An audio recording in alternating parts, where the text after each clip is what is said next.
جی ناظرین، پوپ لیو چہاردہم نے اپنی پپایت کی پہلی بڑی مذہبی اور فکری دستاویز جاری کرتے ہوئے خبردار کیا ہے کہ مصنوعی ذہانت کو غیر مسلح کرنا ضروری ہے، ورنہ دنیا نئی قسم کی ڈیجیٹل غلامی کی طرف بڑھ سکتی ہے۔ ویٹیکن میں پیش کی گئی اس اہم دستاویز کا عنوان عظیم انسانیت رکھا گیا تھا، جس میں انہوں نے کیتھولک چرچ کی جانب سے غلامی کے تاریخی کردار پر بھی روشنی ڈالی اور معذرت بھی کی۔ پوپ نے لکھا کہ ماضی میں غلامی کے دوران انسانوں نے جس تکلیف اور ذلت کا سامنا کیا، اسے دیکھ کر گہرا دکھ محسوس ہوتا ہے، جس پر میں چرچ کی جانب سے مخلصانہ معافی مانگتا ہوں۔ پوپ لیو نے کہا ہے کہ AI ٹیکنالوجی انسانیت کے لیے بڑے مواقع بھی رکھتی ہے، لیکن اگر اس پر اخلاقی اور قانونی قدغنیں نہ لگائی گئیں تو یہ انسانی استحصال، جنگ اور سماجی ناانصافی کو مزید خطرناک بنا سکتی ہے۔ انہوں نے مزید کہا کہ انہوں نے غیر مسلح جیسا سخت لفظ جان بوجھ کر استعمال کیا کیونکہ موجودہ دور ایسے الفاظ کا تقاضا کرتا ہے جو دنیا کی توجہ حاصل کر سکیں۔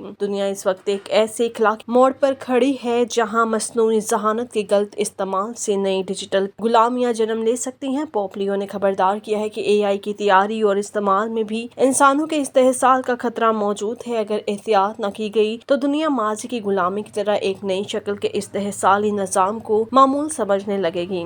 انہوں نے خاص طور پر جنگوں میں AI کے استعمال پر شدید تنقید کی اور کہا کہ خودکار ہتھیاروں اور AI سے چلنے والے جنگی نظام انسانی کنٹرول کو کمزور کرتے ہیں، جس سے جنگ کو اخلاقی قرار دینا مزید مشکل ہو جاتا ہے۔ پوپ لیو نے مزید کہا کہ کوئی الگورتھم جنگ کو اخلاقی نہیں بنا سکتا، بلکہ مصنوعی ذہانت جنگ کو زیادہ غیر انسانی اور بے رحم بنا سکتی ہے، کیونکہ اس سے تشدد کا فیصلہ آسان ہو جاتا ہے اور انسان محض ڈیٹا میں تبدیل ہو سکتے ہیں۔ انہوں نے سیاست اور سوشل میڈیا میں AI کے استعمال پر بھی تشویش ظاہر کی اور کہا کہ جعلی تصاویر، ویڈیوز اور گمراہ کن مواد عوام کو متعصب اور غلط معلومات کی طرف دھکیل سکتے ہیں۔ پوپ لیو نے AI ڈیولپرز کو خصوصی پیغام دیتے ہوئے کہا کہ ہر ڈیزائن اور پروگرامنگ فیصلہ دراصل انسانیت کے بارے میں ایک نظریہ پیش کرتا ہے، اس لیے ٹیکنالوجی بنانے والوں پر اخلاقی اور روحانی ذمہ داری عائد ہوتی ہے۔ ماہرین کے مطابق پوپ کی یہ دستاویز مستقبل میں AI کے اخلاقی استعمال، خودکار ہتھیاروں، ڈیجیٹل نگرانی اور عالمی قوانین کے حوالے سے جاری مباحثے پر